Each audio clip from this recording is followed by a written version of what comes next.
கர்த்தராகிய இயேசு கிறிஸ்துவின் நாமத்தினால இந்த பைபிள் ஸ்டடிக்கு வந்திருக்கக்கூடிய அனைவருக்கும் வாழ்த்துதலையும் தேவனுடைய நாமத்தினால மகிமையும் செலுத்திக் கொள்ளுகிற வார்த்தையினாலாவது கிரிகைகளினாலாவது நீங்கள் எதை செய்தாலும் அதை எல்லாம் கர்த்தராகிய இயேசு கிறிஸ்துவின் நாமத்தினாலே செய்து அவர் முன்னிலையிலே பிதாவாகிய தேவனை ஸ்தோத்திரியுங்கள் என்று கொலோசியருடைய புத்தகம் 3வது அதிகாரம் 17வது வசனம் சொல்லுகிறதன்படியே நாம இந்த வார்த்தை இந்த நாளையில பகிரக்கூடியதா இருந்தாலும் அல்லது நீங்கள் எதை செய்தாலும் தேவனுடைய நாமத்தினுடைய மகிமைக்கென்று செய்வதுதான் கிறிஸ்தவ வாழ்க்கை. அந்த கிறிஸ்தவ வாழ்க்கை வாழுதலை பற்றி தான் நாம் இந்த நாளிலே தியானிக்க போகிறோம். ஏன்னா ஆகையால் நீங்கள் எதை புசித்தாலும் குடித்தாலும் எதை செய்தாலும் எல்லாவற்றையும் தேவனுடைய மகிமைக்கென்று செய்யுங்கள் என்று 1 கொரிந்தியருடைய புத்தகம் 10வது அதிகாரம் 31வது வசனம் சொல்லுகிறது. அதன்படியே நீங்கள் எல்லாவற்றையும் அனுபவிக்கிறதற்கு அதிகாரம் இருந்தாலும் அதை தகுதியுடைய விதத்துல நான் அனுபவிக்க தேவனுக்கென்று அடிமைப்பட்டிருக்கிறோம், மித்த எதுக்குமே நாங்கள் அடிமைப்பட மாட்டோம் என்ற உறுதியான ஒரு மனநிலையோடு கூட நாம் இருக்கக்கூடிய விசுவாசிகளை இந்த நாளிலும் நாம் கிறிஸ்தவ வாழ்க்கை வாழுதலை பற்றி, ஏன்னா நாம எல்லாருமே என்னைக்கு பவுல் இயேசு கிறிஸ்துவை மாத்திரமே தன்னுடைய சொந்த இரட்சகராய் ஏற்றுக்கொண்டானோ அன்னையில இருந்துதான் அவனுடைய வாழ்க்கை புதிதாய் மாறப்பட்ட ஒரு கிறிஸ்தவ வாழ்க்கையாய் இருந்தது. நாம் இதுவரைக்கும் நாம் வாழ்ந்த விசுவாசத்தினுடைய பயணங்கள் எல்லாவற்றை காட்டிலும் என்னைக்கு இயேசு கிறிஸ்துவை மாத்திரமே என் சொந்த ஏற்றுக்கொண்டிருக்கிறேனோ, இயேசு கிறிஸ்துவின் நாமத்தினாலே ஒரு சபையிலே கூடுகிறேனோ, இயேசு கிறிஸ்துவின் நாமத்தினாலே ஞானஸ்தானத்தை பெற்றுக் கொண்டிருக்கிறேனோ, அவருடைய நாமத்தினாலே பெற்ற பின்பு பந்தியில நான் அமர்ந்திருக்கிறேனா, அப்படி இருக்கும் பட்சத்துல தேவன் நம்மை கிறிஸ்தவ வாழ்க்கைக்கு அழைத்தவராய் இருக்கிறார். அந்த வாழ்க்கையை நாம் வாழக்கூடிய விதத்துல நாம் நம்ம எல்லாவற்றையுமே தேவனுடைய சமூகத்துல ஒப்பு கொடுப்போம். முதலாவதாக நாம் ரோமருக்கு எழுதின நிருபம் 10வது அதிகாரம் 9, 10 வசனத்தை வாசிக்க கேட்போமே. என்னவென்றால், கர்த்தராகிய இயேசுவை நீ உன் வாயினாலே அறிக்கையிட்டு தேவன் அவரை மரித்தோரிலிருந்து எழுப்பினார் என்று உன் இருதயத்திலே விசுவாசித்தால் ரட்சிக்கப்படுவாய். நீதியுண்டாக இருதயத்திலே விசுவாசிக்கப்படும், ரட்சிப்புண்டாக வாயினாலே அறிக்கை பண்ணப்படும். ஆமென். இத முதலாவதாய் வெளிப்படையான விஷயத்துல நாம் மகிழ்ந்திருக்க வேண்டியதாய் கிறிஸ்தவ வாழ்க்கை இருக்கிறது. வெளிப்படையா, ஏன்னா நான் கர்த்தராகிய இயேசு கிறிஸ்துவை நான் ஏற்றுக்கொண்டேன், இருதயத்துல இருக்கிறேன் அப்படின்னு சொல்லிட்டு நம்மளுடைய இருதயத்திலே மாத்திரம் கிறிஸ்துவை சுமந்தவர்களாய் அல்ல, வாயினாலே அதை அறிக்கையிட்டு, நம்ம ஞானஸ்தானம் வாங்குறதே இதுதான், அறிக்கை செய்ய சொல்றதுக்கே அதுக்காகத்தான். இயேசு கிறிஸ்துவை என் சொந்த இரட்சகராக ஏற்றுக்கொண்டிருக்கிறேன்னு சொல்லிட்டு என்னுடைய வாயினாலே அறிக்கையிட்டு அவருடைய மரித்தோரில் இருந்து உயிர்த்தெழுந்தார் என்று இருதயத்துல விசுவசிக்கிறது. அவருடைய உயிர்த்தெழுதல், அவருடைய பாடுகள், அவருடைய வல்லமைகள், இது எல்லாமே இருதயத்துல இருக்கலாம். ஆனா நீதி உண்டாக இருதயத்துல விசுவசிக்கப்படும், ரட்சிப்பு உண்டாக. ஏன்னா நாம ஞானஸ்தானம் வாங்கின உடனே ரட்சிக்கப்பட்டோம் என்று அர்த்தம் அல்ல. ரட்சிப்பு அன்னைக்குதான் ஆரம்பிக்குது. அந்த ரட்சிப்பினுடைய பயணத்தை ஆரம்பிக்கிறப்ப ரட்சிப்பு நமக்கு பரிபூர்ணம் அடையணும் அப்படின்னா வெளிப்படையாய் மகிழ்ச்சியாய் நாம் அறிக்கை செய்வது முதலாவது கடமையாய் இருக்கிறது. மத்தேயு 10வது அதிகாரம் 32, 33 வசனத்தையும் வாசிப்போமே.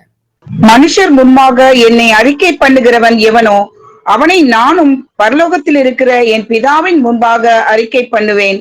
மனுஷர் முன்பாக என்னை மறுதலிக்கிறவன் எவனோ அவனை நானும் பரலோகத்தில் இருக்கிற என் பிதாவின் முன்பாக மறுதலிப்பேன். ஆமென். கிறிஸ்தவ வாழ்க்கை வாழ்றதுக்கு சாட்சி கொடுக்கறதா ரொம்ப முக்கியமானது. அது எல்லாவற்றையுமே மற்றவர்களுக்கு எடுத்து சொல்லுதல், எல்லாவற்றிற்கு முன்பாக கர்த்தருக்குள்ளார நான் மகிழ்ந்து கழுகூறுகிறேன்றத மற்றவருக்கு முன்பாக எவ்வளவு தூரத்துக்கு மகிழ்ந்து கழிகூர்ந்து அறிக்கை செய்கிறோமோ. ஏன்னா யோபுவ தேவன் சாத்தானுக்கு முன்னாடி மகிழ்ந்து கழிகூர்ந்து அவனை என்னுடைய புத்திரனை பார்த்தாயோ, என்னுடைய நேசகுமாரனை நீ கண்டாயோ, கண்ணமிட்டாயோ அப்படின்னு சொல்லி அவர் மகிழ்ந்து கழிகூர்ந்து கேட்கக்கூடிய விதத்துல அவனுடைய செய்கையும் அவனுடைய வார்த்தையும் அவனுடைய அந்த வார்த்தையினாலாவது கிரிகைகளாலாவது எதை செய்தாலும் தேவனுடைய நாமத்தினுடைய மகிமைக்கென்று அவன் செய்ததுனால தேவன் பரலோக பிதாவிற்கு முன்பாக மறுதலியாதபடி நம்மையும் அறிக்கை செய்கிறவராய் இருக்கிறார். மார்க் எழுதின சுவிசேஷம் 16வது அதிகாரம் 16வது வசனத்தை வாசிப்போமே. விசுவாசம் உள்ளவனாகி ஞானஸ்தானம் பெற்றவன் ரட்சிக்கப்படுவான். விசுவாசாதவன் எவனோ ஆக்கினைக்கு உள்ளாக தீர்க்கப்படுவான். ஆமென். விசுவாசம் உள்ளவனாகி ஞானஸ்தானம் பெற்றவன். அப்ப இதுல நாம ஞானஸ்தானம் வாங்கி இருந்தாலும் சரி, வாங்காதவர்களாய் இருந்தாலும் சரி, நாம் விசுவாசம் உள்ளவர்களாகி அந்த விசுவாசத்தை நாம் எந்த நாளிலும் எந்த நேரத்திலும் நாம் அறிக்கை பண்ணுகிறவர்களாய் எப்போதுமே அடுத்தவங்க கிட்ட எடுத்து சொல்லிக்கிட்டே இருக்கணும். நீங்க வேலை பார்க்கக்கூடிய இடமா இருந்தாலும் சரி, நீங்க வீட்டுல இருக்கக்கூடிய அக்கம் பக்கத்து நபர்களாய் இருந்தாலும் சரி, நண்பர்களாய் இருந்தாலும் சரி, எந்த இடத்துல இருந்தாலும் நாம இடத்திற்கு தகுந்த மாதிரி இந்த இடத்துல அரட்டை அடிக்கிற இடம், இந்த இடம் ஆபீஸ்ல இருக்கக்கூடிய விஷயத்தை மாத்திரம் பேசக்கூடிய இடம், இந்த இடத்துல பைபிளுக்குரிய விஷயத்தை மாத்திரம் பேசுற இடம், இது குடும்பத்துக்குரிய பேசக்கூடிய இடம், இது வகை பிரித்து வைக்கக்கூடியதில்ல. எல்லாவற்றையும் எதை செய்தாலும் நீங்கள் எதை செய்தாலும் தேவனுடைய நாமத்தினுடைய மகிமைக்கென்று பிதாவாகிய தேவனை சோத்தரிக்கக்கூடிய செய்யுங்கள் அப்படின்தான் வசனம் சொல்லுகிறது. அதனால விசுவாசம் உள்ளவனாகி அப்படிங்கிற ஒரு வார்த்தைக்குள்ளாரவே அப்பவே நாம ஞானஸ்தானம் வாங்குறதற்கு முன்னாடியோ நம்மளுடைய விசுவாசம் இந்த இடத்துல எல்லா இடத்துலயுமே பக்குவப்பட்டிருக்கணும். அப்ப அவன் ரட்சிக்கப்படுவான். விசுவசியாதவனோ ஆக்கினைக்குள்ளார. நாம எல்லாருமே ஆக்கினைக்குள்ளார போகாம பரலோக ராஜ்யத்துக்குள்ளார போகணும் அப்படின்னு சொல்லிட்டு தான் பூரணமாய் விசுவசிக்கிறோம். அந்த ஆக்கினைக்குள்ளாக போகாதபடிக்கு இருக்கணும் அப்படின்னா விசுவசிக்கிறவர்கள் வாயை திறந்து அறிக்கை செய்து, இன்னும் ஞானஸ்தானம் வாங்காதவங்க எல்லாமே ஞானஸ்தானம் பெற்றவர்களாக இருக்க வேண்டும் என்று ரோமர் 6வது அதிகாரம் 4-5 வசனத்தை வாசிப்போமே. மேலும் பிதாவின் மகிமையினாலே கிறிஸ்து மரித்தோரிலிருந்து எழுப்பப்பட்டது போல நாமும் புதிதான ஜீவனுள்ளவர்களாய் நடந்து கொள்ளும்படிக்கு அவருடைய மரணத்திற்குள்ளாக்கும் ஞானஸ்தானத்தினாலே கிறிஸ்துவுடனே கூட அடக்கம் பண்ணப்பட்டோம். ஆதலால் அவருடைய மரணத்தின் சாயலில் நாம் இணைக்கப்பட்டவர்களானால் அவர் உயிர்த்தெழுதலின் சாயலிலும் இணைக்கப்பட்டிருப்போம். ஆமென். ஆமென். ஞானஸ்தானம் பெற வேண்டியவர்களாய் இருந்தால் அவர்கள் மரணத்தினுடைய சாயலிலே இணைக்கப்பட வேண்டும். ஞானஸ்தானம் பெற்றவர்களாய் இருந்தால் மரணத்தினுடைய சாயலிலே நான் ஏற்கனவே இணைக்கப்பட்டது போல அவருடைய உயிர்த்தெழுதலின் சாயலிலும் நான் இணைக்கப்பட்டிருப்போம் அப்படிங்கிறது. இணைக்கப்பட வேண்டும், இணைத்து கொள்ளுங்கள் அப்படின்லாம் இல்லை. நாம முதல்ல அந்த மரணத்தினுடைய சாயலுக்குள்ளார நான் இணைக்கப்பட்டிருந்தேன். ஆனால் தேவனுடைய சமூகத்துல அவர் எனக்காக ரத்தம் சிந்தினார், எனக்காக பாடுகள் பட்டார், எனக்காக அடிக்கப்பட்டார், எனக்காக மாத்திரமே உயிர்த்தெழுந்தார் சொல்லி அவருடைய மரணத்தினுடைய சாயலிலே இணைக்கப்பட்டவர்களாய் இருக்கும் பொழுது தேவன் நம்மை உயிர்த்தெழுதலின் சாயலிலும் நிச்சயமாய் இணைக்கக்கூடியவராய் இருக்கிறார். தண்ணீர் ஞானஸ்தானம் நம்முடைய பழைய பாவ வாழ்க்கை புதைக்கிறது. மறுபடியும் மரணத்திலிருந்து கிறிஸ்து விடுதலை பெற்றது போல நாமும் புதிய வாழ்வு வாழ வேண்டும். ஏன்னா இந்த வாழ்வு புதிய வாழ்வு, புதிய ஆவி, புதிய சிந்தை, இயேசு கிறிஸ்துவின் மீது ஐக்கியப்பட்டிருக்கக்கூடிய அந்த காரியங்களுக்குள்ளாரே நாம் வகைப்பட்டவர்களாய் வாழுகிற பொழுது தேவன் நம்மை அவருடைய சமூகத்திலே அங்கீகரிக்கிறவராய் இருக்கிறார். மூன்றாவதாக 1 யோவான் அதிகாரம் 13வது வசனத்தை வாசிப்போங்க. உங்களுக்கு நித்திய ஜீவன் உண்டென்று நீங்கள் அறியவும் தேவகுமாரனுடைய நாமத்தின் மேல் நீங்கள் விசுவாசமாய் இருக்கவும் தேவனுடைய நாமத்தின் மேல் விசுவாசமாய் இருக்கிற உங்களுக்கு இவைகளை எழுதியிருக்கிறேன். ஆமென். இது எழுதி இருக்கக்கூடியது அப்படிங்கிறதுனாலே எழுதி இருக்கிறது அப்படின்னு சொல்லிட்டாலே வேதாகமத்தினுடைய புத்தகம் தான். அந்த எழுத்து, எழுதி இருக்கிறது, எழுதப்பட்டவைகள் அப்படிங்கிறது எல்லாமே வேதாகமத்தை குறிக்கக்கூடிய பதங்கள். அதனால உங்களுக்கு நித்திய ஜீவன் உண்டென்று அறியவும் தேவனுடைய நாமத்தின் மேல் நீங்கள் விசுவாசம் உள்ளவர்களாய் இருக்க வேண்டும் என்பதும், தேவன் மேல் வைத்திருக்கக்கூடிய விசுவாசமாய் இருக்கக்கூடிய நமக்கு இவைகள் எல்லாவற்றையுமே எழுதி இருக்கிறது. அந்த எழுதி இருக்கிறது எழுத்தா மட்டும் இல்லாம ஏதோ நம்மளுடைய விசுவாச வாழ்க்கையில ஞானஸ்தானம் பெற்றதுக்கு அப்புறமேட்டு தினைக்கும் ஆன்லைன்ல கூடுறது மட்டும் பக்தி முயற்சி அல்ல. இதுவும் ஒன் ஆஃப் த ஆக்டிவிட்டிஸ். அது மற்றபடி இதுதான் நம்மளுடைய பரலோகத்துக்கு கொண்டு போகுது அப்படின்னு சொல்லிட்டு இதுல மட்டும் நம்ம அன்னைக்கு அந்த 1 மணி நேரத்துல மட்டும் கையில வேதாகம் இருந்து அப்ப மட்டும் வசனங்களை வாசித்து கொண்டு இருப்போமே, ஆனால் அது நித்திய ஜீவன் என்று அறியவும் அப்படிங்கிற விஷயத்துல நாம் கொஞ்சம் தவறுகிறவர்களாய் இருக்கிறோம்.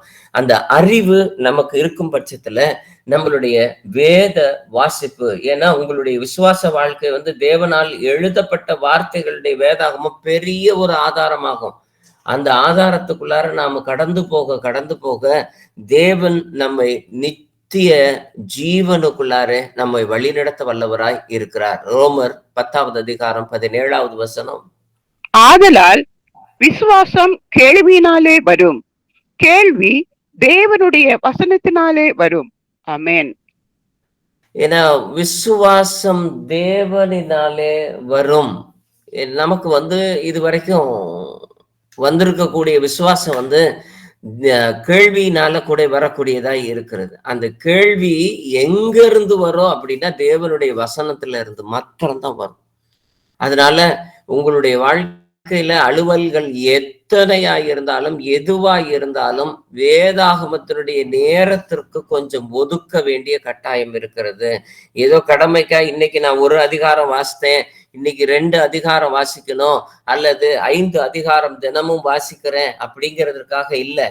ஏன்னா சங்கீதக்காரன் 119, 105 இவ்வாறாய் சொல்லுகிறான். சங்கீதம் 119, 105. உம்முடைய வசனம் என் கால்களுக்கு தீபமும் என் பாதைக்கு வெளிச்சமாய் இருக்கிறது. ஏன்னா நான் பைபிள் வாசிக்கிறேன் அப்படின்னா என்னுடைய காலுக்கு அந்த தீபத்தை ஏத்தி நான் வச்சுக்கிறேன். என்னுடைய பாதைக்கு இன்னைக்கு நாளுக்குரிய பாதைக்கு நான் வெளிச்சத்தை கொடுக்கணும் அப்படின்னா தினைக்கு நீங்க லைட் போட்டுதான் ஆகணும், தினைக்கு நம்ம அடுப்பை பத்த வச்சுதான் ஆகணும், விளக்கை ஏத்தி தான் ஆகணும் அப்படிங்கிற மாதிரி விஷயங்கள்ல ஏதோ ஒரு நாள் செஞ்சோம், ஒரு நேரம் செஞ்சோம் அப்படிங்கிறது இல்ல. எப்பப்பெல்லாம் நேரம் கிடைக்குதோ அப்பப்பெல்லாம் நீங்கள் வேத வசனத்தை வாசிக்கிற பொழுது உங்களுடைய கேள்வி விசுவாசமாய் மாறும். அந்த விசுவாசம் தேவனுடைய வசனத்துல இருந்து மாத்திரம்தான் வரும். அப்படி வருகிற பட்சத்துல உங்கள் கால்களுக்கு தீபமும் பாதைக்கு வெளிச்சமுமாய் மாறும்.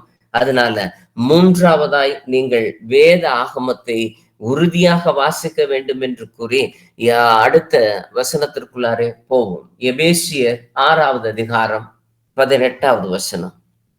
எந்த சமயத்திலும் சகல விதமான வேண்டுதலோடும் விண்ணப்பத்தோடும் ஆவியினாலே ஜெபம் பண்ணி அதன் பொருட்டு மிகுந்த மன உறுதியோடும் சகல பரிசுத்தவான்களுக்காகவும் பண்ணும் வேண்டுதலோடும் விழித்துக் கொண்டிருங்கள். ஆமென். இந்த விசுவாச வாழ்க்கையில கிறிஸ்தவ வாழ்க்கை வாழ்றதல்ல ஒண்ணு அடிப்படையானது ஜெபத்தின் மூலம் தேவனோடு கூட நாம் பேசுவது. ஜெபம்னாலே நாம் தேவனோடு உரையாடுவதாகவும் அவரோடு கொள்ளக்கூடிய உறவும் தொடர்பிலும் நம்மளுடைய வாழ்வு நித்திய ஜீவன் பெற்று இயங்கக்கூடியதா இருக்கும். இயங்கும் அப்பதான். அதனால எந்த சமயத்திலும் சகலவிதமான வேண்டுதல்களோடும், இது இன்ன டைம் தான் அப்படிங்கிறது இல்லை. எப்பப்பெல்லாம் உங்களுக்கு அந்த சந்தர்ப்பம் கிடைக்குதோ, எப்பப்பெல்லாம் தேவனுடைய சமூகத்துல நான் முழந்தால் படியிடவோ, கைவுகள் உயர்த்தியோ, சத்தத்தை உயர்த்தியோ ஜெபிக்கிற பொழுது இதுல ஒண்ணு நல்லா நீட்டா ஒவ்வொரு வார்த்தைகளும் அடுக்கி கோர்க்கப்பட்டிருக்கிறது. என்ன வேண்டுதலோடும் விண்ணப்பத்தோடும் அதுக்கடுத்து ஆவியிலே ஜெபம் பண்ணி, அந்த ஆவியிலே ஜெபம் பண்ணக்கூடியது மாத்திரம் இல்லாம அந்த ஜெபம் பண்ணதுக்கு அப்புறமேட்டு நாம் பண்ண ஜெபத்துல உறுதியான மன உறுதியாய் நாம பண்ணக்கூடியது ஏதோ செல்ஃபிஷா நமக்கு மட்டுமே பண்ணிட்டு இருக்கிறதுக்காக இல்ல, இந்த சபையை சேர்ந்த ஒவ்வொரு பரிசுத்தவான்களுக்குமாய் பண்ண வேண்டியதாய் இருக்கிறது. அதனால பண்ணிட்டு இருக்கிறதுக்காக நீங்க செய்ய வேண்டியது என்னன்னா விழித்து கொண்டிருங்கள். எப்படா டைம் கிடைக்கும், எப்படா ஜெபம் பண்ணலாம், எப்படா தேவனுடைய சமூகத்துல நாம் காத்திருக்கலாம் அப்படின்னு சொல்லிட்டு நாம் விழித்து கொண்டு இருக்கிறவர்களா இருக்கிறோம். ஏதோ வேலை போக, நம்மளுடைய ஒவ்வொரு பிரயாசமும் போக, மீதமுள்ள நேரத்துல தேவனை தேடுவதற்காக அல்ல, நமக்கு கிடைக்கிற நேரத்துல எல்லாத்துலயுமே பயன்படுத்தி கொள்ளக்கூடிய விதத்துல விழிப்பாய் இருக்க வேண்டும் என்று வேதம் சொல்லுகிறது. யாக்கோபு 4:2. நீங்கள் இச்சித்தும் உங்களுக்கு கிடைக்கவில்லை. நீங்கள் கொலை செய்தும் பொறாமை உள்ளவர்களாயிருந்தும் அடையக்கூடாமல் போனீர்கள். நீங்கள் சண்டையும் யுத்தமும் பண்ணியும் நீங்கள் விண்ணப்பம் பண்ணாமல் இருக்கிறதினாலே உங்களுக்கு சித்திக்கிறதில்லை. ஆமென். ஏன்னா இடையில நம்ம கிறிஸ்தவம் பொய் சொல்லக்கூடாது, கிறிஸ்தவம் சண்டை போடக்கூடாது, கிறிஸ்தவம் வாக்குவாதங்களையோ அடங்காதவர்களாகவோ அடிக்கிறவர்களாகவோ துராக்கிரதமம் பண்ணுகிறவர்களாகவோ இருக்கக்கூடாதுன்னு சொல்லிட்டு வேதவசனம் எல்லா இடத்துலயுமே தெளிவாதான் சொல்லிட்டு இருக்கு. கிறிஸ்தவ வாழ்க்கை வாழக்கூடியவர்களுக்கு இப்படி எல்லா இடத்துலயுமே நாம அடங்காமற் போனீர்கள், நீங்கள் சண்டையும் யுத்தமும் பண்ணியும் நீங்கள் விண்ணப்பம் பண்ணாது இருக்கிறதுனாலே உங்களுடைய காரியம் இன்ன வரைக்கும் சித்திக்காம இருக்குது. எப்ப பார்த்தாலும் எதுக்கு எடுத்தாலும் ஒவ்வொரு விஷயத்தையும் சண்டையும் யுத்தமும் அடங்காம இருக்கக்கூடியதும். ஏன்னா நாம இது முதல்ல இருக்கக்கூடிய ரெண்டையும் நாம எடுக்காம இருக்கலாம். கொலை செய்தும் பொறாமை உள்ளவர்களுமா, நான் கொலையெல்லாம் செய்ய மாட்டேன் பிரதர், பொறாமையெல்லாம், ஆனா அப்பக்கப்ப கொஞ்சம் அடங்க மாட்டேன். அடையக்கூடாமற் போனதற்கு காரணம் இந்த சண்டையும் யுத்தமும் நமக்குள்ளாரையும் நம்மளுடைய சூழ்ந்து இருக்கக்கூடிய இதுலயும் இருக்கிறப்போ நம்மளால விண்ணப்பமே பண்ண முடியாது. அதனால கிறிஸ்தவ வாழ்க்கை வாழக்கூடிய ஒவ்வொருத்தரும் இதை முதலாவதாய் மாற்றிக்கொள்ளக்கூடிய கடமைப்பட்டவர்களாய் நாம் இருக்கிறோம். 1 யோவான் 5:14-15. நாம் எதையாகிலும் அவருடைய சித்தத்தின்படி கேட்டால் அவர் நமக்கு செவி கொடுக்கிறார் என்பதே அவரை பற்றி நாம் கொண்டிருக்கிற தைரியம். நாம் எதை கேட்டாலும் அவர் நமக்கு செவி கொடுக்கிறார் என்றே நாம் அறிந்திருந்தோமானால் அவரிடத்தில் நாம் கேட்டவைகளை பெற்றுக்கொண்டோம் என்றும் அறிந்திருக்கிறோம். ஏன்னா இந்த ஜெபம் அப்படிங்கிறதே தேவனுடைய சமூகத்துல இருக்கக்கூடிய ஒரு சுவாரஸ்யமான ஒரு அனுபவம். அவரோடு கூட நம்மளை தொடர்பு படுத்தக்கூடிய நித்திய ஜீவனுக்குரிய காரியமே இந்த ஜெபம்தான். அதனால நாம கேட்கக்கூடியது நம்மளுடைய விருப்பத்தின்படி அல்ல, தேவனுடைய விருப்பத்தின்படி நான் கேட்டால் அது எல்லாத்தையுமே செவி கொடுக்கிறார் என்பதை நான் அவர் மீது கொண்டிருக்கக்கூடிய தைரியம். எதை ஜெபிச்சாலும் கர்த்தர் அவருடைய சித்தத்தின்படி நிச்சயமா எனக்கு கேட்பாரு அப்படின்னு சொல்லிட்டு முதலாவதாய் நான் விசுவசிக்கிற பொழுது நாம் கேட்டவைகளை எல்லாவற்றையும் பெற்றுக்கொண்டோம் என்று அறிந்திருக்கிறோம். ஏன்னா இது பெற்றுக்கொண்டோம் அப்படிங்கிறது பாஸ்ட் டென்ஸ்ல தான் எழுதியிருக்கு. நாம இனிமே தேவன் அதை எதை கேட்டாலும் பெற்றுக்கொண்டோம். கேட்ப சொல் நாவிலை சொல் பிறவாததுக்கு முன்பாகவே அவைகளை அவர் தேவன் அறிந்தவராய் இருக்கிறதுனால நமக்கு எல்லா காரியத்தையும் சித்திக்க பண்ணுகிறவராய் இருக்கிறார். யாக்கோபு 1:12-16 வரைக்கும் இருக்கக்கூடிய வசனங்களை வாசிக்க கேட்போமே. சோதனையை சகிக்கிற மனுஷன் பாக்கியவான், அவன் உத்தமன் என்று விளங்கின பின்பு கர்த்தர் தம்மிடத்தில் அன்பு கூறுகிறவர்களுக்கு வாக்குத்தத்தம் பண்ணின ஜீவ கிரீடத்தை பெறுவான். சோதிக்கப்படுகிற எவனும் நான் தேவனால் சோதிக்கப்படுகிறேன் என்று சொல்லாதிருப்பானாக. தேவன் பொல்லாங்கினால் சோதிக்கப்படுகிறவர் அல்ல, ஒருவனையும் அவர் சோதிக்கிறவரும் அல்ல. அவனவன் தன் தன் சுய இச்சையினாலே இழுக்கப்பட்டு சிக்கொண்டு சோதிக்கப்படுகிறான். பின்பு இச்சையானது கர்ப்பம் தரித்து பாவத்தை பிறப்பிக்கும், பாவம் பூரணமாகும் போது மரணத்தை பிறப்பிக்கும். என் பிரியமான சகோதரரே, மோசம் போகாதிருங்கள். ஆமென்.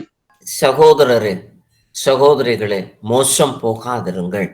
ஏன்னா இச்சையானது கற்பம் தரித்து பாவத்தை பிறப்பிக்கும். ஏன்னா ஒரு விஷயத்த நாம ஆசைப்பட்டுட்டோம் அல்லது தேவைன்னு சொல்லிட்டு விருப்பப்பட்டுட்டோம் அப்படின்னா அது பாவத்தை பிறப்பிக்கும். ஏன்னா சோதனை பாவம் கிடையாது. என்னைக்குமே சோதனை பாவம் கிடையாது.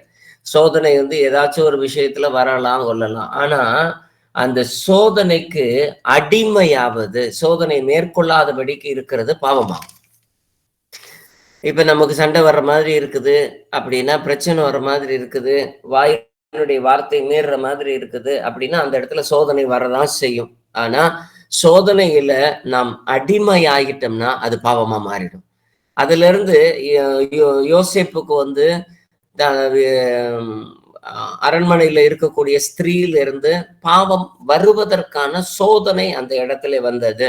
என்னோடு கூட இரு அப்படிங்கிற மாதிரி கிடைக்கக்கூடிய சோதனை வந்தது. ஆனா அவன் ஆடையை கலற்றி விட்டாகிலும் அவன் தப்பிச்சு செல்ல வேண்டும் அப்படின்னு சொல்லி அவனுடைய பலவீனத்தை தேவனுடைய பலத்தோடு கூட இடை கட்டி அவன் அந்த இடத்துல இருந்து ஓடிட்டதுனால அவன் மாட்டிக்கிட்டாலும், ஆனா அவனுடைய பாவம் அவனை சாராதபடிக்கு தேவ கிருபை அவனோடு கூட இருந்தது. ஏன்னா அவனுடைய தரிசனம் ஒரு நாளும் சிதைவுபடவில்லை. நம்மளுடைய பலவீனங்களை பார்த்து பரிதவிக்கிற தேவன் இல்ல. எபிரேயர் 4:15-16 வாசிங்க. நம்முடைய பலவீனங்களை குறித்து பரிதப்பிக்க கூடாத பிரதான ஆசாரியர் நமக்கிராமல் எல்லா விதத்திலும் நம்மை போல் சோதிக்கப்பட்டும் பாவமில்லாதவராய் இருக்கிற பிரதான ஆசாரியரே நமக்கு இருக்கிறார். ஆதலால் நாம் இரக்கத்தை பெறவும் ஏற்ற சமயத்தில் சகாயம் செய்யும் கிருபையை அடையவும் தைரியமாய் கிருபாசன தண்டையிலே சேர கடவோம். ஆமென். பினான்சியல்ல இருக்கக்கூடிய நெருக்கமோ அல்லது குடும்பத்தினுடைய சூழல்ல இருக்கக்கூடிய நெருக்கமோ, இது எல்லாத்துலயுமே சோதனை பல இடங்கள்ல, உத்தியோகத்திலேயோ அல்லது நாம அலுவல்ல இருக்கக்கூடிய போகக்கூடிய இடத்திலேயோ பலவீனப்படுத்தக்கூடிய பாவங்கள் எல்லாவற்றிலுமே இந்த பூமியிலே சூழ்ந்து திரளாய் தான் காணப்படுது. அதனால் நீ எப்படி இருக்கலாம், நீ எப்படி இருக்கிறேன்னு சொல்லிட்டு நம்மளை அனுப்பிவிட்டு வேடிக்கை பார்ப்பதற்காக அல்ல. பரிதபிக்க கூடாத பிரதான ஆசாரியர் நமக்கு இல்லாம எல்லாவற்றிலும் நம்மை போல் சோதிக்கப்பட்டார். அவர் வந்து எல்லா விதத்திலுமே சோதிக்கப்பட்டார். தன்னுடைய சொந்த சகோதரர்களால சோதிக்கப்பட்டார் இயேசு கிறிஸ்து. தான் சொந்த ஊரினாலே பகைக்கப்பட்டார் இயேசு கிறிஸ்து. தன்னுடைய சொந்த ஜனங்களினாலே காட்டி கொடுக்கப்பட்டார் இயேசு கிறிஸ்து. சொந்த நண்பனினாலே முத்தமிட்டு காட்டி கொடுக்கப்பட்டார் இயேசு கிறிஸ்து. இப்படி ஒவ்வொரு விஷயத்திலையுமே நம்மை போல் சோதிக்கப்பட்டும் பாவம் இல்லாதவராய் இருந்த பிரதான ஆசாரியாரே நமக்கு இருக்கிறார். அதனால இந்த மாதிரி ஒரு ஆசாரியார் இருக்கிறதுனால நமக்கு நிச்சயமா இரக்கம் உண்டு, நிச்சயமா அவருடைய சமூகத்துல சகாயம் உண்டு. ஏன்னா இத பத்தி தெரியாத ஒருத்தர்கிட்ட நாம போய் முறையிடல, வலினா என்னன்னு தெரியாதவர்கிட்ட போய் முறையிடல, வேதனைன்னா என்னன்னு தெரியாதவர்கிட்ட போய் முறையிடல. நாம முறையிடக்கூடியது, நாம பேசக்கூடியது, ஜெபிக்கக்கூடியது எல்லாமே தேவனுடைய சமூகத்துல. அதனால நாம் சோதனையை எதிர்த்து நிற்கும் பொழுது இரக்கத்தை பெறவும் சகாயத்தை பெறவும் தைரியம் உள்ளவர்களாய் கிருபாசனத்தினண்டே நம்மளால் நிற்க கூடும். லூக்கா எழுதின சுவிசேஷம் 19வது அதிகாரம் 8வது வசனம். சக்கேயு நின்று கர்த்தரை நோக்கி, ஆண்டவரே, என் ஆஸ்திகளில் பாதியை ஏழைகளுக்கு கொடுக்கிறேன். நான் ஒரு இடத்தில் எதையாகிலும் அநியாயமாய் வாங்கினதுண்டானால் நாளத்தனியாக திரும்ப செலுத்துகிறேன் என்றான். எதையாகிலும் நான் வாங்கி கொண்டிருந்தேன் என்றால் அது எல்லாத்தையுமே நாளத்தனையாய் திரும்ப தருவதற்கு அவன் உடனே தன்னுடைய தவற ஏன்னா நான் பலமுறை சொல்லி இருக்கிறேன், இயேசு கிறிஸ்து சக்கேயுவை பார்த்து இறங்கி வான்னு கூப்பிடுறாரு. கூப்பிட்ட உடனே சக்கேயுவும் இயேசு கிறிஸ்துவும் அந்த வீதியில பேரலா ஒருத்தருக்கு பக்கத்துல ஒருத்தர் நடந்து போய்கிட்டு இருக்கிறாங்க. உடனே சுத்தியில இருக்கிறவங்களுக்கு எல்லாருக்குமே ஒரேதான் முறுமுறுப்பு. என்னது அப்படின்னா, இவர் என்னது இவ்வளவு பெரிய ஆளா இருந்துட்டு இப்படி வரி வசூலிக்கிறவன்ட்ட போய் நிக்கிறாரு, இவனுக்கு பாவிங்கிறது அதுக்கு தெரியாம இருக்குதா அவருக்கு? அப்படியெல்லாம் இல்லாம இவர் எப்படி கூப்பிட்டாரு அப்படிங்கிற மாதிரி சுத்தியில இருக்கக்கூடிய எல்லா டயலாகும் போய்கிட்டு இருக்குது. ஆனா அதை பார்த்த சக்கேயு, இயேசு கிறிஸ்து இங்க பாரு எல்லாருமே சொல்றாங்க, அதனால நீ உன்னுடைய பாவத்தை எல்லாத்தையுமே அறிக்கை செய்து விட்டுவிடு அப்படிங்கிற வார்த்தை கூட சொல்லக்கூட கிடையாது. என்னால இயேசு கிறிஸ்துவுக்கு ஒரு கனவீனம் உண்டாக கூடாது அப்படின்னு சொல்லி முடிவு பண்ண அவன் உடனே அந்த காரியத்தில இருந்து அவன் வெளியே அவன் சொல்றான், எனக்குரியதில்லை எல்லாத்துலயுமே நான் நாளத்தனையா எதையாகிலும் நான் அநியாயமாய் வாங்கினது உண்டானால் அப்படின்னா வாங்கி இருக்கிறதுக்கான வாய்ப்பு கொஞ்சம் குறைவாதான் இருக்கும். உண்டானால் நாளத்தனையாய் திரும்ப செலுத்துகிறேன்னு சொல்லிட்டு தன்னுடைய ஆஸ்தியையும் எல்லாத்தையுமே 100% கொடுக்கலன்னா கூட அதுல இருக்கக்கூடிய பகுதியை வாச்சம் தர்றதற்கு அவனுடைய மனசாட்சி ஒப்பு கொட்டது. உங்களுடைய குற்றம் முழுவதிலும் அகற்றப்பட்டது, உங்களுடைய பாவங்கள் எல்லாம் மன்னிக்கப்பட்டது. நீங்கள் விசுவாச வாழ்க்கையில் இல்லாத போது யாருக்கெல்லாம் தவறு செய்தீங்களோ அந்த தவறை எல்லாவற்றையுமே இப்பொழுது உங்களுடைய புதிய வாழ்க்கையில விசுவாசத்தை மற்றவர்களுக்கென்று அறிக்கை செய்யணும். என்னது, நான் இந்த மாதிரி தப்பு பண்ணேன், இப்ப தேவன் என்னை இப்போ சரி செய்திருக்கிறார், என்னை இப்படி புடமிட்டிருக்கிறார், அப்படி புடமிட்டிருக்கிறார்னு சொல்லிட்டு நாம் அறிக்கை செய்த தவறை சரி செய்து கொள்ளுதல் 6வது நம்மளுடைய கிறிஸ்தவ வாழ்க்கையில இருக்கக்கூடிய காரணியாய் இருக்கிறது. அப்போஸ்தலர் பணி 24வது அதிகாரம் 16வது வசனத்தை வாசிப்போம். இதனால் நான் தேவனுக்கும் மனுஷருக்கும் முன்பாக எப்பொழுதும் குற்றமற்ற மனசாட்சியை உடையவனாய் இருக்க பிரயாசப்படுகிறேன். ஆமென். அந்த பிரயாசம் கிறிஸ்தவ வாழ்க்கையில ரொம்ப அவசியம். எந்த சமயத்திலையுமே எந்த காரியத்திலையுமே நம்மளைய அடுத்தவங்க குற்றம் கண்டுபிடிக்கப்படாதபடிக்கு நம்மளுடைய செயல்பாடு அத்தனையுமே வெளியரங்கமாய் தூய்மையாய் இருக்க வேண்டியது அவசியம் தான் கிறிஸ்தவ வாழ்க்கை. எந்த ஒரு விஷயத்திலையுமே. ஏன்னா நான் தேவனுக்கும் மனுஷனுக்கும் முன்பாக எப்பொழுதும் குற்றமற்றவர். எப்பொழுதுமே அடுத்தவங்களுடைய பார்வைக்காக மாத்திரம் நம்மளுடைய ஊழியமோ உத்தியோகமோ இல்லாம இருந்துச்சு அப்படின்னா அந்த குற்றமற்ற மனசாட்சி எனக்குள்ளார நிலைவரமாய் இருக்கக்கூடியதா இருக்கும். அடுத்த காரியத்துக்குள்ளார நாம் கடந்து செல்லும் பொழுது எபிரேயர் 10வது அதிகாரம் 25வது வசனம். சபை கூடி வருதலை சிலர் விட்டு விடுகிறது போல நாமும் விட்டு விடாமல் ஒருவருக்கு ஒருவர் புத்தி சொல்ல கடவோம். நாளானது சமீபித்து வருகிறதை எவ்வளவாய் பார்க்கிறீர்களோ அவ்வளவாய் புத்தி சொல்ல வேண்டும். ஆமேன். ஏன்னா சபை கூடி வருதலை சிலர் விட்டு விடுகிறது போல. ஏன்னா இன்னைக்குமே ரட்சிப்பினுடைய அனுபவத்துக்குள்ளார வந்தவங்களுக்குமே சிலர் சபை கூடி வருதலை ஒரு முக்கியமான ஒரு பொருட்டாய் கருதாமல் நேரம் கிடைக்கிறப்ப மட்டும் வர்றது, அல்லது ஏதாச்சும் விசேஷம்னா தவிர்த்து கொள்வது, கல்யாணம், காது குத்து, இந்த மாதிரி விஷயங்களுக்காக நம்மளுடைய காரியம் தள்ளி போடக்கூடியது.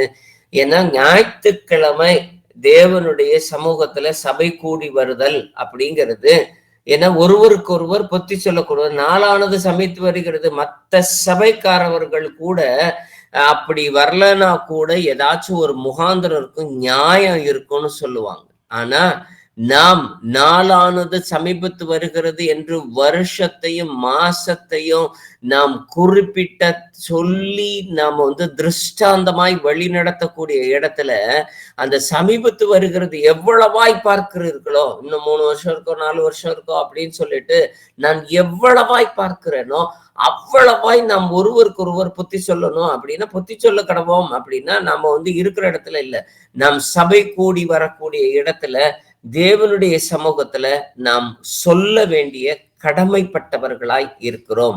லூக்கா 4:16. தாம் வளர்ந்த ஊராகிய நாசரேத்துக்கு அவர் வந்து தம்முடைய வழக்கத்தின்படியே ஓய்வு நாளில் ஜெபாலயத்திலே பிரவேசித்து வாசிக்க எழுந்து நின்றார். ஆமென். இயேசு கிறிஸ்துவுக்கு அந்த வழக்கத்தின்படி இருக்கக்கூடிய ஓய்வு நாள் அப்படின்ற ஒரு நாளை அவர் கட்டாயமா கடைபிடிச்சிருக்கிறார். ஏன்னா அவர் பூமியில இருந்தப்ப நியாயப்பிரமாணம் லைவா தான் இருந்துச்சு. அந்த நியாயப்பிரமாணத்தின்படி ஓய்வு நாளில அவர்கள் வழக்கத்தின்படி, அந்த வழக்கத்தின்படி அப்படின்றப்போ வேணா நீங்க அப்போஸ்தலர் படி 20வது அதிகாரம் 7வது வசனத்தை சேர்த்து வாசிருங்களேன். ரெண்டையுமே சேர்த்து பார்ப்போம்.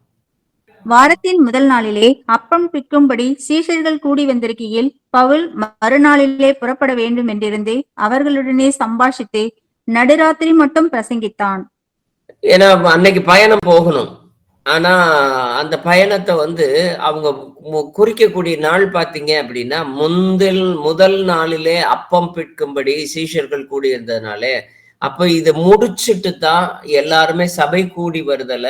அப்ப சபையின் ஐக்கிய கூட்டங்களில தவறாமல் கலந்து கொள்வது, எந்த தாமதம் இன்றி கலந்து கொள்வது, தேவனுடைய பிள்ளைகளுக்கு நிர்ணயிக்கப்பட்ட காரியமாய் இருக்கிறது. வாரத்தின் முதல் நாளிலே அப்பம் பிட்டும்படிக்கு வழக்கத்தின்படி ஓய்வு நாளிலே இயேசு கிறிஸ்து போகிறாரு அப்படின்ற மாதிரி அவங்க முறைமை. ஏன்னா நமக்கு இந்தியாவில் இருக்கிறதுனால வாரத்தினுடைய கடைசி நாள் வந்து ஞாயிற்றுக்கிழமை வச்சிருக்கிறோம். இதே துபாயில இருந்தோம்னா அது வெள்ளிக்கிழமையா இருக்கும்.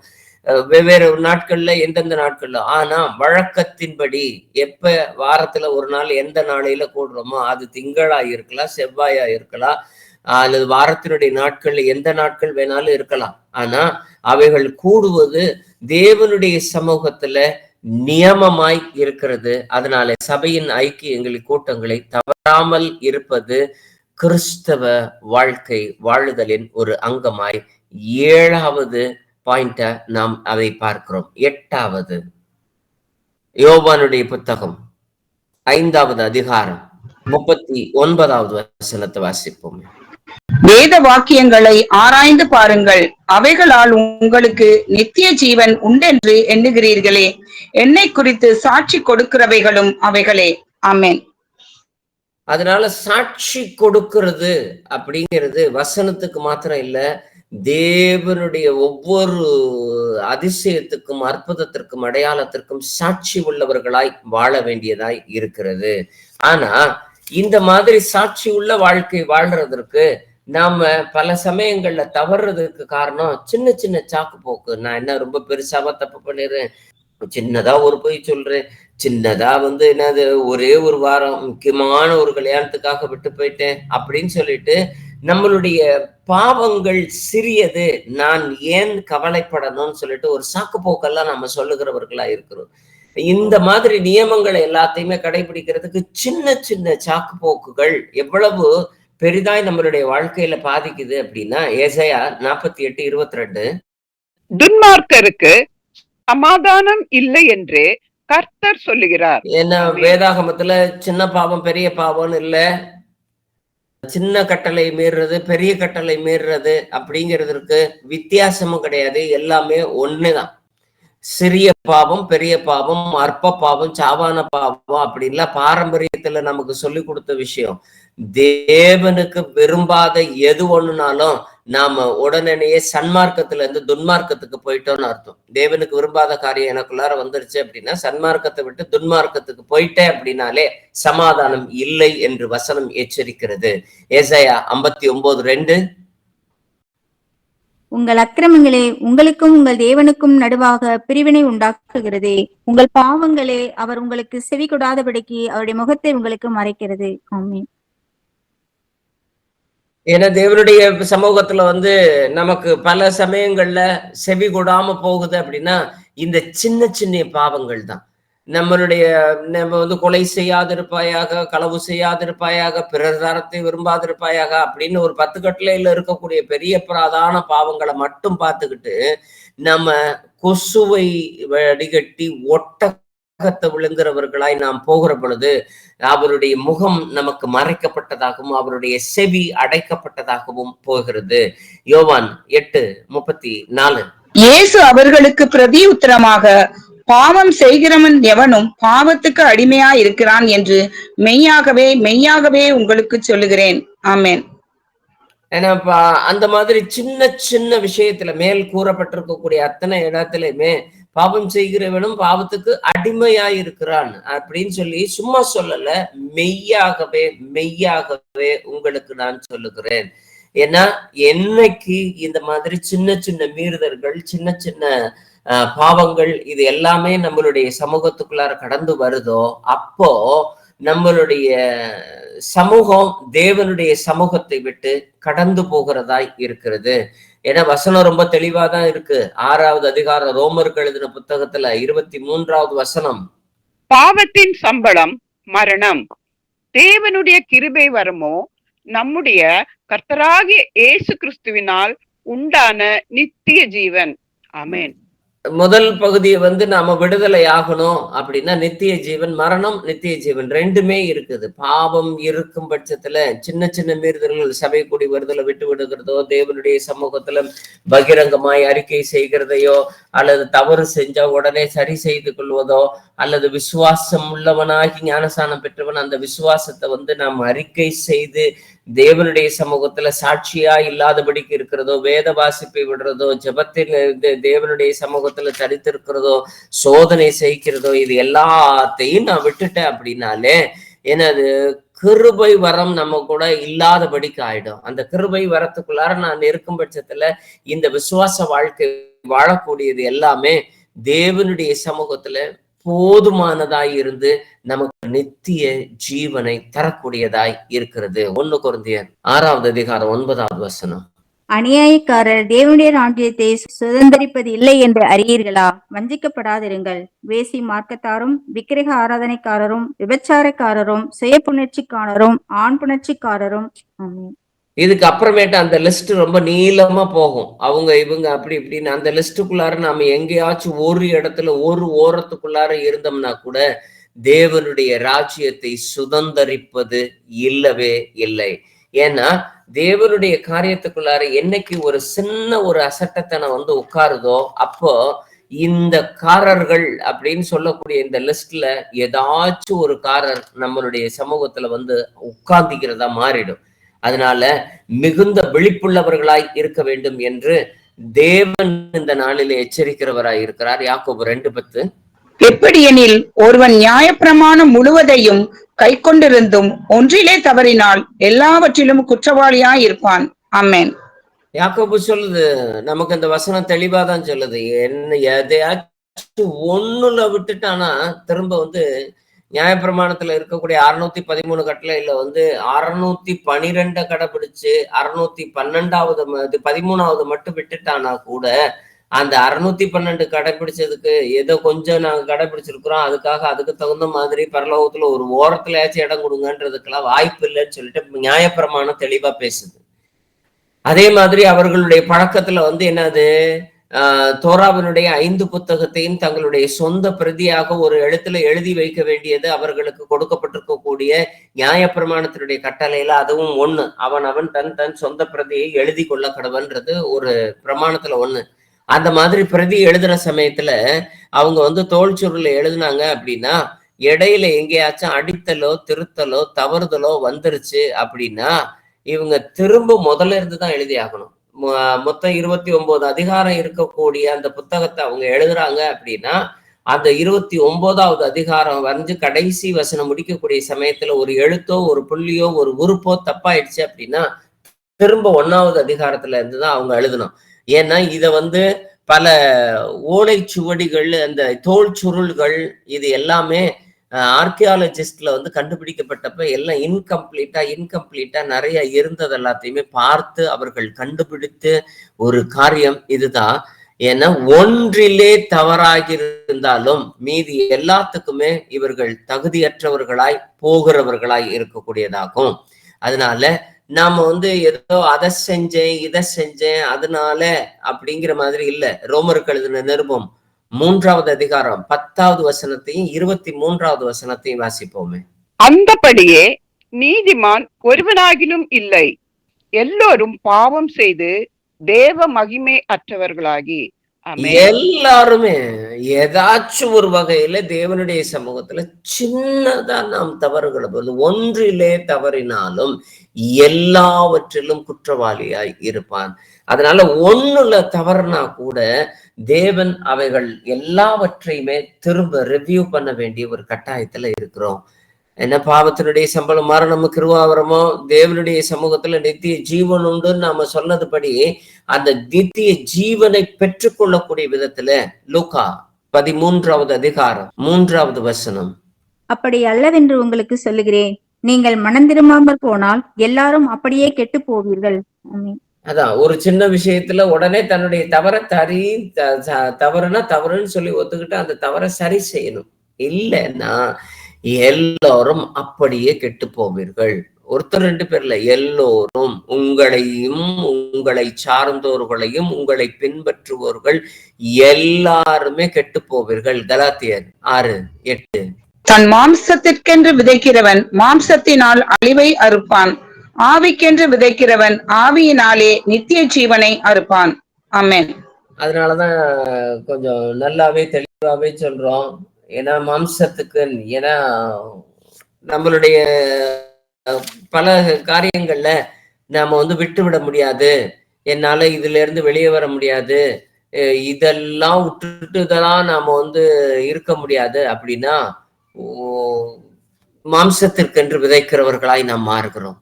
ஆவிக்கென்று விதைக்கிறவர்கள் உள்ளதை உள்ளதென்றும் இல்லதை இல்லதென்றும், ஆம் என்றால் ஆம், இல்லை என்றால் இல்லை, தேவனுக்கு அடுத்த காரியத்திற்கு மாத்திரமே நாம் எல்லாவற்றிற்குமே செவி கொடுக்கிறவர்களாய் இருந்தோம்னா நித்திய ஜீவனை அறுக்கிறவர்களாய் நாம் மாறுவோம். ஏன்னா உங்களுடைய சொந்த பலத்தினால பாவத்தை தகர்த்தெறிய முடியவே முடியாது. வெளிப்படுத்தின விசேஷம் 21வது அதிகாரம் 8வது வசனம். பயப்படுகிறவர்களும் அவிசுவாசிகளும் அருவருப்பானவர்களும் கொலைபாதகரும் விபச்சாரக்காரரும் சூனியக்காரரும் விக்கிரக ஆராதனைக்காரரும் பொய்யர் அனைவரும் 2ஆம் மரணமாகிய அக்கினியும் கந்தகமும் எரிகிற கடலிலே பங்கடைவார்கள் என்றார். ஆமென். இந்த கடைசியா இருக்கக்கூடிய அந்த பகுதி ரொம்ப பயங்கரமா அலாமிங்கா இருக்குது. 2ஆம் மரணமாகிய அக்கினியும் கந்தகமும் எரிகிற கடலிலே பங்கடைவார்கள் அப்படின்னு சொல்லக்கூடியதுல 2 விஷயம்.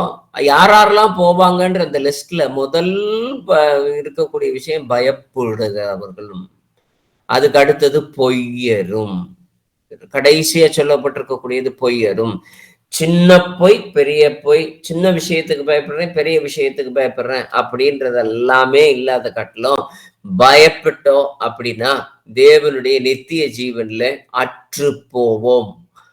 அது நித்திய ஜீவன் இல்லாம நம்மளுடைய ஆவி அற்று போகக்கூடியதாய் இருக்கும். இது அக்கினி கடல்ல விழாம இருக்கணும்னா பயப்படாதவர்களுமாய், ஏன்னா நம்மளுடைய உறவினர்களுக்கோ அல்லது மற்ற இடத்திலேயோ சாட்சியாய் வெளிப்படையாய் கிறிஸ்தவ வாழ்க்கைய என்னால சொல்றதுக்கு தயங்குறவன் அப்படின்னா நான் கொஞ்சம் பயப்படுறேன், அவங்களுக்கு பயப்படுறேன்னு அர்த்தம். அதுக்காக சின்ன மாயமாலத்தை எதையாச்சும் ஒரு பொய்யராய் மாறுகிறேன் அப்படின்னா அந்த இடத்துல தேவன் நம்மை எந்த இடத்துல கொண்டு போய் விடுறாருன்றத நீங்களே வாசித்து பார்த்து கொள்ளுங்கள்.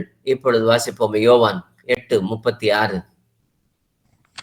ஆகையால் குமாரன் உங்களை விடுதலையாக்கினால் மெய்யாகவே விடுதலை ஆவீர்கள். ஆமென். தேவன் நம்மளை விடுதலை ஆக்கிட்டாரு அப்படின்னா இந்த மாதிரி விஷயங்கள்ல எதுக்குமே நம்ம பயப்படணுங்கிற அவசியம் இல்ல. இந்த மாதிரி விஷயங்கள் எதையுமே நாம கவலைப்படணுங்கிற அவசியம் இல்ல. அதுக்காக நாம பொய் சொல்லணுன்ற அவசியம் இல்ல. மெய்யாகவே நான் விடுதலை ஆக்கப்பட்டவனாய் இருக்கிறேன். பிலிப்பியர் 4:13. என்னை பலப்படுத்துகிற கிறிஸ்துவினாலே எல்லாவற்றையும் செய்ய எனக்கு பலன் உண்டு. ஆமென். பயம் இருக்கிற சமயத்துல, பொய் வரக்கூடிய சமயத்துல, தடுமாறக்கூடிய சமயத்துல, சோதனைகள் இருக்கக்கூடிய சமயத்துல இந்த வசனம் நம்மை புடமிடுவதாக. எபிரேயர் 7:25. மேலும் தமது மூலமாய் தேவனிடத்தில் சேருகிறவர்களுக்காக வேண்டுதல் செய்யும்படிக்கு அவர் எப்பொழுதும் உயிரோடு இருக்கிறவர் ஆகையால் அவர்களை முற்றுமுடிய ரட்சிக்க வல்லவருமாயிருக்கிறார். ஆமென்.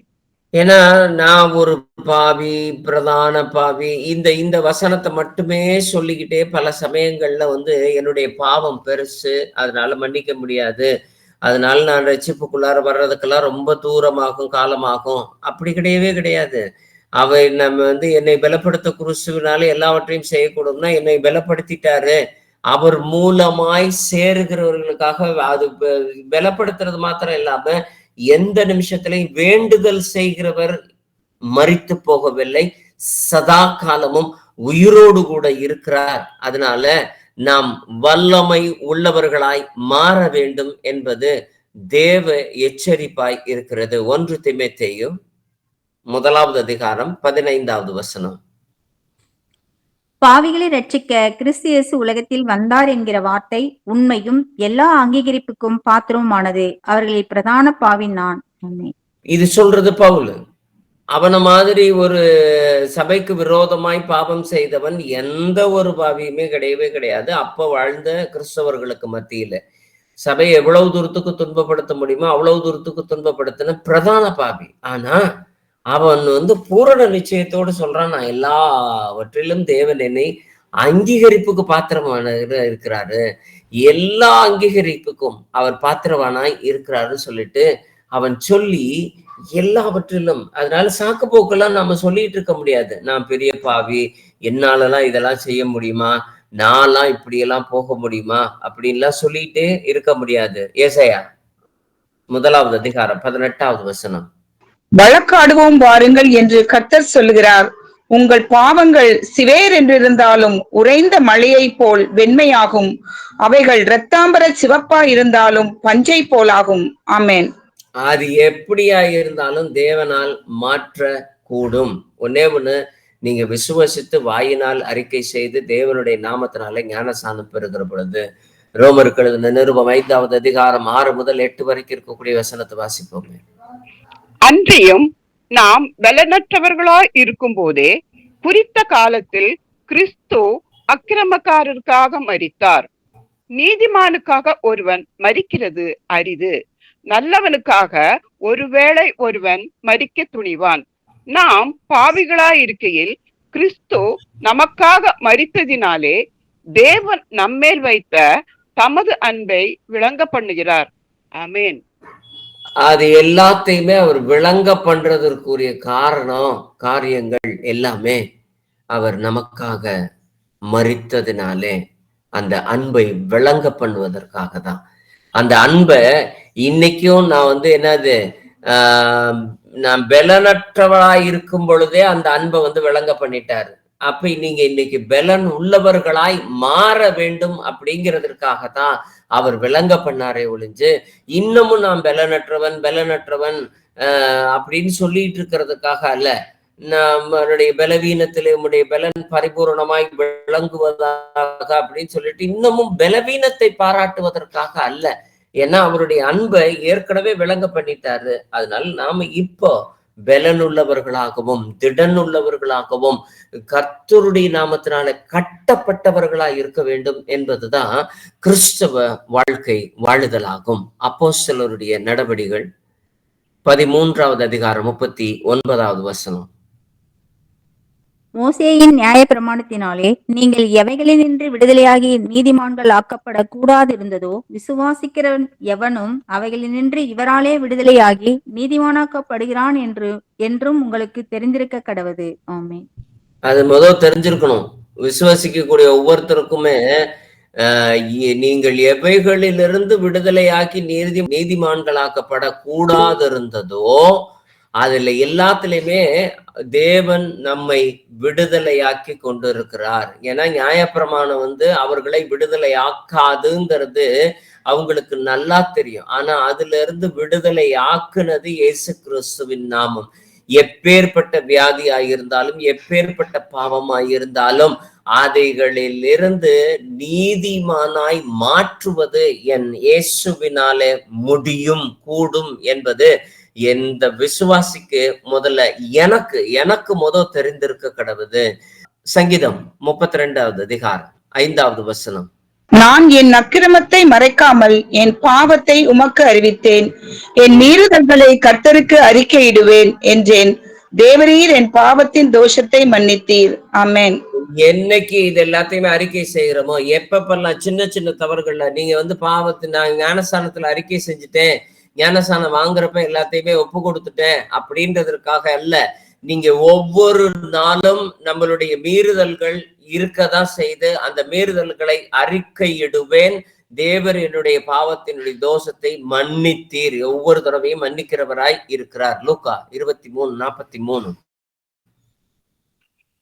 இயேசு அவனை நோக்கி, இன்றைக்கு நீ என்னுடனே கூட பரதீசில் இருப்பா என்று மெய்யாகவே உனக்கு சொல்லுகிறேன் என்றார். எப்போ அந்த வலது பக்கத்துல இருக்கக்கூடிய கல்வன் அறிக்கை செய்தானோ அப்பவே அவனுக்கு பரதேசில் இடம் ஆயத்தம் பண்ணப்பட்டதாய் மாறுச்சு. என்னைக்கு நீங்க அறிக்கை செய்து விட்டு விடுகிறீர்களோ அப்பொழுது தேவனுடைய சமூகம் உங்களுக்கு பரதேசியில் பரிந்து பேசக்கூடியதாய் இருக்கிறது. 1 தீமோத்தேயு 1:13. முன்னே நான் தூஷிக்கிறவனும் துன்பப்படுத்துகிறவனும் கொடுமை செய்கிறவனுமாய் இருந்தேன். அப்படி இருந்தும் நான் அறியாமல் அவிசுவாசத்தினாலே அப்படி செய்தபடியினால் இரக்கம் பெற்றேன். ஆமென். அப்ப நீங்க அறியாமல் அவிசுவாசத்திலே அப்படி செய்தால் இரக்கம் பெறுவதற்கான வாய்ப்பு உண்டு. ஆனா அறிந்தும் விசுவாசியாய் இருந்தும் நாம் செய்வோமே ஆனால் இரக்கம் பெறுவது கொஞ்சம் அரிதாயிருக்கும். இவன் முன்னாடி இருக்கக்கூடிய பாவத்துல இயேசு கிறிஸ்து தான் தெய்வம்னு சொல்லிட்டு அவனுக்கு அறியாத காலங்கள்ல இருந்துச்சு. ஆனா இப்ப நாம அறிக்கை செய்து விசுவசித்து ஞானம் சானம் பெற்றவர்களாகி வேதாகமத்துல கையில ஏந்தினவர்களாய் இருக்கும் பொழுது, நான் அறிந்தும் அறியாமலும் தெரிந்தும் தெரியாமலும் செய்த பாவங்களுக்காக மன்னிப்பு கேட்கிறேன்றத வசனம் பாரம்பரியமா வேணா சொல்லிட்டு போலாம். ஆனா இனிமே நாம எந்த ஒரு மீறுதலமா இருந்தால் அறியாமல் செய்தோம் அப்படின்னு சொல்றதற்கான வாய்ப்பு குறைவு. அதனால இரக்கமும் நமக்கு இராது போச்சுன்னா அதுவும் மிகப்பெரிய ஒரு கேள்விக்குறியாதான் மாறும். யோவான் 4:18. எப்படியெனில் 5 புருஷர் உனக்கு இருந்தார்கள், இப்பொழுது உனக்கு இருக்கிறவன் உனக்கு புருஷன் அல்ல, இதை உள்ளபடி சொன்னாய் என்றார். ஆமென். எனக்கு புருஷன் இல்லைன்னு ஒத்த வார்த்தையில அவளுடைய பொய்ய கூட அதை உண்மையாய் மாற்றுகிறவர் தேவனுடைய சமூகம். அந்த ஒத்த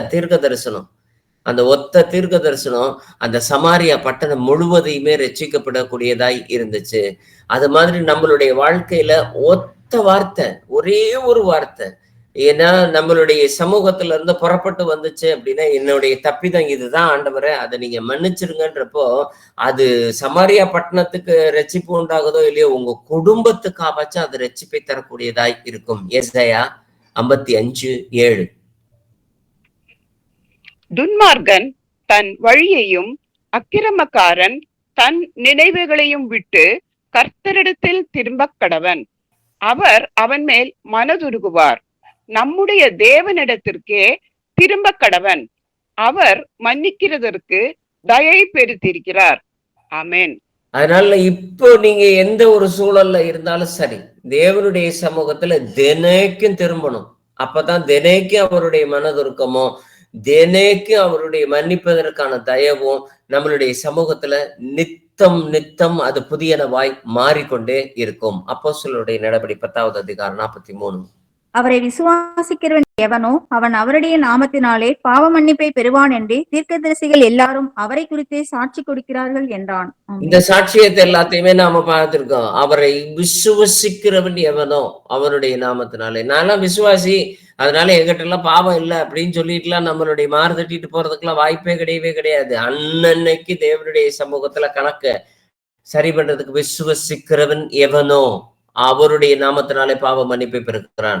அந்த விசுவாசம் தினைக்கும் இந்த விசுவாச வாழ்க்கையில வாழுதல்ல புதுப்பிக்கப்படக்கூடியதாய் இருக்கும். 1 தீமோத்தேயு 1:12 வரைக்கும் இருக்கக்கூடிய வசனத்தை வாசிப்போம். என்னை பலப்படுத்துகிற நம்முடைய கர்த்தராகிய இயேசு கிறிஸ்து என்னை உண்மை உள்ளவன் என்று எண்ணி இந்த ஊழியத்திற்கு ஏற்படுத்தினபடியினால் அவரை ஸ்தோத்தரிக்கிறேன். முன்னே நான் தூஷிக்கிறவனும் துன்பப்படுத்துகிறவனும் கொடுமை செய்கிறவனுமாய் இருந்தேன். அப்படி இருந்தும் நான் அறியாமல் அவிசுவாசத்தினாலே அப்படி செய்தபடியினால் இரக்கம் பெற்றேன். நம்முடைய கர்த்தரின் கிருபை கிறிஸ்து இயேசுவின் மேலுள்ள விசுவாசத்தோடும் அன்போடும் கூட என்னிடத்தில் பரிபூரணமாய் பெருகிற்று. பாவிகளை ரட்சிக்க கிறிஸ்து இயேசு உலகத்தில் வந்தார் என்கிற வார்த்தை உண்மையும் எல்லா அங்கீகரிப்புக்கும் பாத்திரமும் ஆனது. அவர்களில் பிரதான பாவினான். அப்படி இருந்தும் நித்திய ஜீவனை அடையும்படி இனிமேல் இயேசு கிறிஸ்துவினிடத்தில் விசுவாசமாய் இருக்கிறவர்களுக்கு திருஷ்டாந்தம் உண்டாகும் பொருட்டு பிரதான பாவியாகிய என்னிடத்தில் அவர் எல்லா நீடிய பொறுமையையும் காண்பிக்கும்படிக்கு இரக்கம் பெற்றேன். ஆமென். இதுல நாம ஏற்கனவே வாசித்த வசனங்களை திரும்ப ஒட்டுக்க நாம வாசிக்கிறதுக்குரிய காரணம், இது எல்லாத்தையும் பார்த்து திருஷ்டாந்தமாய் இருக்கிறது தான் விசுவாசி. மற்ற விசுவாசிகளுக்கு இன்னைக்கு நாம் ரட்சிக்கப்பட்டவங்க எல்லாருமே ஒரு திருஷ்டாந்தம். ஏன்னா இவனுடைய காரியங்கள் எல்லாமே நாம முன்னாடி விளக்கமாவே பார்த்துட்டோம். அந்த விளக்கமாவே பார்த்தப்ப 12வது வசனமும் முன்னாடியே வாசிச்சிருக்கோம், 16வது வசனமும் 15வது வசனமும் முன்னாடியே நாம வாசித்தோம். ஆனா இதுல எல்லாத்துலயுமே அவருடைய எல்லா நீடிய பொறுமையும் இரக்கத்தையும் நான் பெற்றேன்றது இவன் ஒவ்வொரு இடத்துலயுமே திருஷ்டாந்தமாய் அவன் ஒப்பு கொடுத்தது போல கிறிஸ்தவர்களாகிய நாமும் நம்மளுடைய வாழ்க்கையை திருஷ்டாந்தமாய் ஒப்பு கொடுக்கிற பொழுது கர்த்தர் நிச்சயமாய் நம்மளுடைய காரியங்கள் எல்லாவற்றையுமே வாய்க்க பண்ணுவார். கர்த்தருடைய நாமத்தினாலே கிறிஸ்தவ வாழ்க்கை வாழ்வதற்கு நாம் முயற்சி செய்வோம். அப்படி முயற்சி செய்யறப்ப வெளிப்படையாய் மகிழ்ந்திருக்க கடவோம். 2வது, ஞானஸ்தானம் பெற்று ஞானஸ்தானத்தை அறிக்கை செய்கிறவர்களாய் நாம் இருப்போம். வேதத்தை வாசிப்போம், ஜெபத்தின் மூலமாய் தேவனோடு கூட பேசுவோம், சோதனையை எதிர்த்து நிற்போம். தவறு செய்ததை இம்மீடியட்டாவே அதை சரி செய்து கொள்வோம். சபை ஐக்கிய கூட்டங்களிலே தவறாமல் கலந்து கொள்வோம் என்று ஆண்டவருடைய சமூகத்துல அறிக்கை செய்தவர்களாய் இந்த நாளுடைய வேதாகமத்தினுடைய ஸ்டடியை நாம் முடிப்போம். நம்மளே யாராச்சும் ஒருத்தர் இறுதி ஜெபத்தை ஏறெடுங்களேன். ஆமென். அல்லேலூயா. ஸ்தோத்திரம் கர்த்தாவே, உம்மை துதிக்கிறோம் ஆண்டவரே, உம்மை ஸ்தோத்திரம் ஸ்தோத்திரம். பரிசுத்தரே, உம்மை துதிக்கிறோம் ஆண்டவரே, உம்மை ஸ்தோத்திரிக்கிறோம்ப்பா. ஹல்லேலூயா, உம்மை ஸ்தோத்திரம். எங்கள் அன்பின் பரலோக பிதாவே, இந்த நல்ல வேலைக்கா உமக்கு கொடான கோடி ஸ்தோத்திரம் ஏசப்பா. ஆண்டவரே, இவ்வளோ நேரம் நாங்கள் கேட்ட ஒவ்வொரு வார்த்தையும் ஏசப்பா ஆண்டவரே, ஒவ்வொரு வார்த்தையும் எங்களுக்குள்ளே ஒரு பயத்தை உண்டு பண்ணுகிறது ஏசப்பா.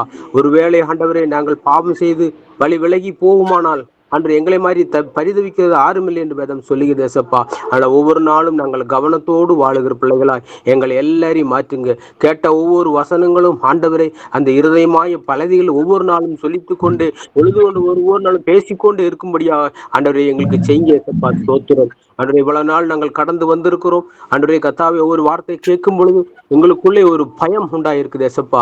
ஏனென்றால் அந்த நாள் வரை அந்த நாளிலே நாங்கள் கைவிடப்படாதபடி ஆண்டவரே இப்பொழுதே ஒரு எச்சரிப்பினுடைய சத்தத்தை நீங்கள் கொடுத்தபடியால் உமக்கு கோடான கோடி ஸ்தோத்திரம் ஏசப்பா. நாங்கள் இவ்வளவு தூரம் பயணம் செய்து வந்து கொண்டிருக்கிறோம், இன்னும் பயணம் செய்ய வேண்டியதா இருக்கிறபடியால் கவனத்தோடும் ஒவ்வொரு நாளும் நாங்கள் செய்கிற பிள்ளைகளாய் எங்களை எல்லாரையும் மாற்றுங்க. ஒவ்வொரு கூடுகையும் ஆண்டவரை நாங்கள் விருதாய் போய்விடாதபடி ஒவ்வொரு நாளும் கூடுகைக்கு கடந்து செல்கிற பிள்ளைகளாகவும் வருகிற பிள்ளைகளை ஆண்டவரே கவனமாய் நாங்கள் வேதத்தை வாசித்து அதனுடைய கேட்கிற பிள்ளைகளாய் எங்களை மாற்றுங்க ஆண்டவரே. செய்து கொடுக்க தாசனை முற்றிலுமாய் மறைத்து நீங்கள் ஆண்டவரை பாதுகாத்துக் கொள்ளுங்க. அவங்க தேவையெல்லாம் சந்திங்க ஆண்டவரே. கத்தாவை ஆசீர்வதிங்க, பலப்படுத்துங்க, பாதுகாத்துக் கொள்ளுங்க கத்தாவே. மீதியான ஒவ்வொரு பகுதியை ஆசீர்வதிங்க. துதிகரம் எடுத்துக்கொள்ளுங்க கர்த்தராகிய இயேசு கிறிஸ்து நாமத்திலே தயவா கேட்கிறேன் ஜீவனுள்ள நல்ல பிதாவே. ஆமென். ஆமென், ஆமென், ஆமென்.